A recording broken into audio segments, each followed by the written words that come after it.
উৎসৱত উপস্থিত থকা সকলো দৰ্শক শ্ৰোতালৈ মই ৰঙালী বিহুৰ শুভেচ্ছা জনাইছোঁ আৰু সকলোকে সহযোগিতা বিচাৰি আমি আমাৰ অনুষ্ঠান আৰম্ভ কৰিছোঁ।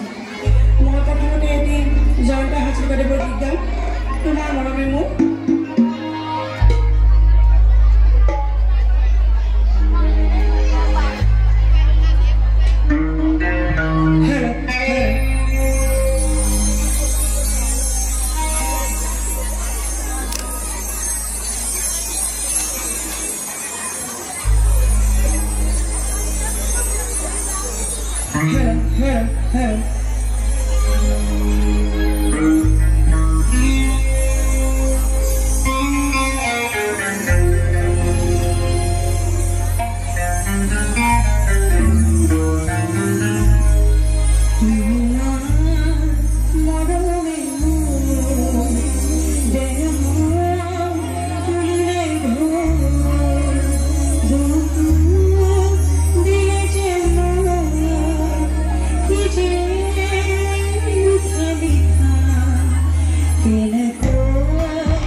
এইখিনিতে আমি আজি আমাৰ সাংস্কৃতিক সন্ধিয়াৰ বাবে বিশেষভাৱে আমন্ত্ৰণ কৰি অনা অসমৰ উদীয়মান জনপ্ৰিয় কণ্ঠশিল্পী বিনীতা মালি আচলতে আমাৰ গাঁৱৰে জীয়ৰী।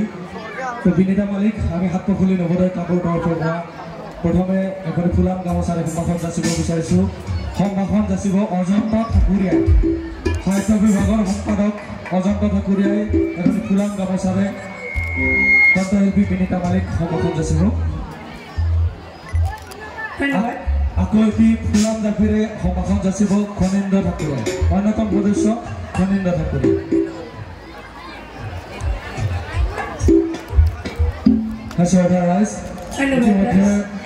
আপোনালোক সকলোৰে পৰিচিত বিনীতা মালি সাতপখুলি জীয়ৰী। মই আশা কৰিম সকলোৱে বিনীতা মালিৰ বাবে এটি জোৰেৰে হাত চাপৰি হ'ব লাগে। ধন্যবাদ।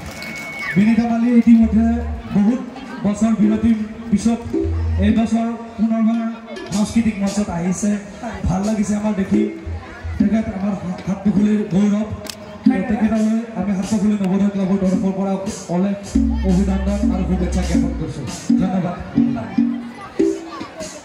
মই 7 বছৰ মই তাকো গাবলৈ লৈছোঁ সকলোৱে আশীৰ্বাদ কৰিব যাতে সকলোৱে গাব পাৰোঁ ধন্যবাদ সকলোৱে সহযোগ কৰিবনে ৰাইজ কৰিবনে নাই আপোনালোকৰ মাত নাই যে অকণ চিঞৰ দিয়ক ঠিক আছে এতিয়া বিহু গাম নেকি